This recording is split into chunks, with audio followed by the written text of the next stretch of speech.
내가 블로그에서 금투세 관련하여 민주당을 악마화시킨 바 있으나 수단이 이것뿐이라 보아서였다.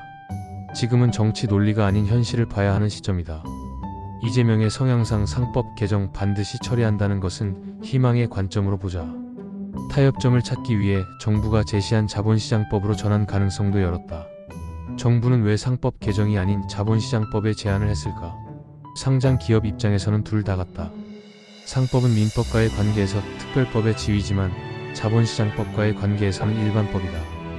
일반법보다 특별법을 개정하는 것이 적용 범위를 축소하여 혼란을 최소화하는 것이라 이 주장을 하는 것인데, 상법이 아닌 자본시장법 개정을 한다 해도 소기의 목적은 달성하는 것이라 나쁘지 않다. 결론적으로 상법 개정이건 자본시장법 개정이건 이사충실 의무의 강화는 통과 가능성이 열린 것이다. 물론 자본시장법 역시 쉽게 동의하여 일사천리 해결이 나올 것 같지는 않지만 12월 통과 가능성은 반반이다. 2016년에도 트럼프가 당선되었다. 당시 시장의 저점은 12월 7일에 나온다. 이후 12월 9일 박근혜 탄핵소추안이 국회를 통과한다.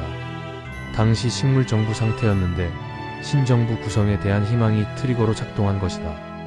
현 시점 이와 유사한 것은 12월에 상법 개정안 또는 자본시장법 개정안이 통과되는 것이다. 그럼 시장의 저점은 2016년과 유사하게 12월 어느 시점에 형성할 가능성이 있다.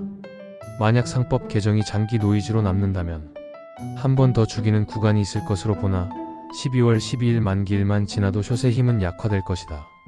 금요일 증시는 급락을 위해 외국인이 모든 노력을 다한 날이다. 시총 상위주로 정밀 타격을 하였고 옵션 시장만 보게 되면 시장은 10시 전후하여 저점이 나왔다. 해외 시장 및 국장 옵션만 고려하였을 때 반등을 하고 끝이 났어야 했는데 끝까지 눌러놓고 마감했다. 장중 3천억 가까운 매도를 하던 선물을 1,500 순매수로 장이 끝나고야 회수하며 마감을 한다. 현물은 최대한 눌러놓고 싶고 선물과 옵션 시장만의 게임을 할 때 자주 사용되는 외인 전술이다. 코스닥은 5개월 연속 음봉이다. 닷컴버블 이후 24년간 코스닥이 6개월 연속 음봉을 만든 적은 리먼을 제외하곤 없다. 그만큼 20년 내 최대치에 달하는 투심 악화 구간이라는 것인데, 하락률로 보면 최대치는 또 아니다. 국장 코스닥은 2000년 이후로 20% 이상 하락한 적이 11회나 된다. 거의 2년에 한 번 꼴이다. 현재 연중 마이너스 24%를 찍었는데 타국과 비교할 경우 매우 심한 위치이나 국장의 객관적 하락률 대비는 월봉 투심처럼 최악의 상황은 아니다.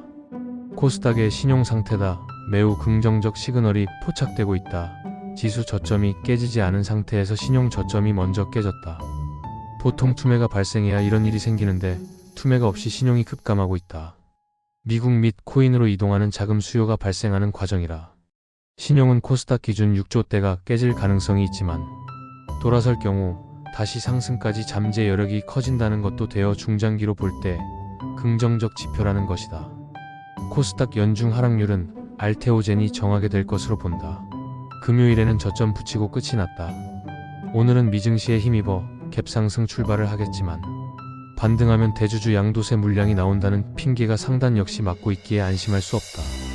저점이 다시 깨지면 다시 25가 적정이며 최악은 국장의 고점 대비 하락률의 적정선인 반토막이라는 23만 내외까지 밀릴 수도 있다. 여기까지 밀릴 경우 650 이탈 가능성을 열어야 하나. 지금이 678포인트임을 생각할 때 겁낼 위치가 아니라 내년을 보고 편입해야 하는 위치로 판단된다. 현재 시장 급등한 종목 위주로 차익이 나오고 있고 미리 급락하여 장기 소외를 지난 업종은 또 반등 중이다. 대표적인 것이 콘텐츠이다. 엔터사, 드라마, 게임 이쪽은 11월 코스닥이 8.7%나 급락을 했음에도 대부분 상승했다.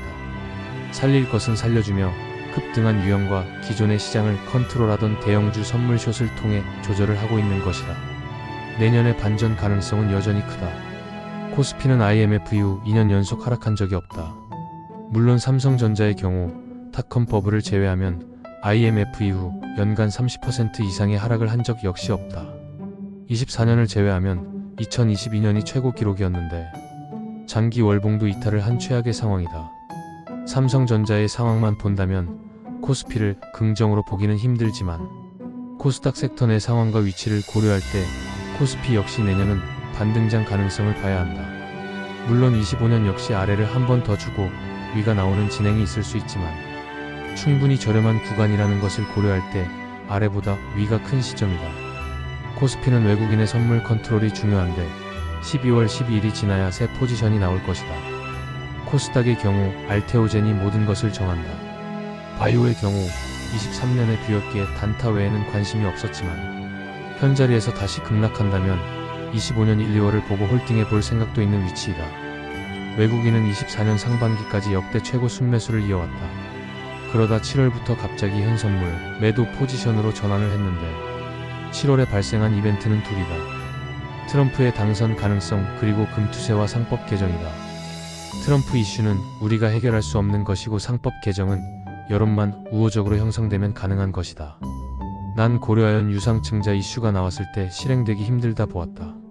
일개 개인 투자자도 능히 예측되는 이슈를 고려아연 그룹은 왜 모를까? 이게 국장의 문제다. 국내 대기업은 현재 3대 세습이 많다. 창업주는 기업의 초석을 다지는 과정에서 혁신적이고 도전적인 정신을 발휘할 수 있었지만 후대는 이를 이어받는데 한계가 있다. 특히 3대는 창업주나 2대와 달리 기업을 직접 일구거나 초창기부터 참여하지 않은 경우가 많다. 2대에서 3대로 승계되는 과정에서는 가족 구성원이 더욱 늘어나면서 지분 분배와 경영권 승계를 둘러싼 갈등이 발생할 가능성이 큰데 이 과정에서 유능하지 못한 나약한 3대가 걸릴 경우 이들은 기업 경영이 아닌 자리 몰두에 집중하게 되고 사내 우군 모집에 집착한다. 우군은 당연히 스스로 신뢰 가능한 사람이어야 한다. 신뢰 가능하다는 것은 배신하지 않음을 의미하고 이는 내 귀를 거슬리게 하지 말 것이라는 악조건이 붙는다. 우군 몰이에 집착한 기업은 악수를 두는 것에 조언자가 있을 리 없다. 국내 기업은 젠슨왕이나 일론 머스크처럼 자수성가보다는 아무 노력을 안 하고 세습으로 부자된 사람들이 많다. 부자로만 살면 되는데 경영권까지 취하는 것을 당연시 여기고 있다. 3대 구간에 사내 조언자가 없다면 이제는 주주가 간섭해야 할 시대가 열린 것이다. 상법 개정은 시대적 숙명으로 보기에 되어야 하며 결국 될 것으로 본다. 상황이 이렇기에 외국인 숏 공격은 1, 2주 더 진행될 수 있지만 반전 트리거를 기다리자.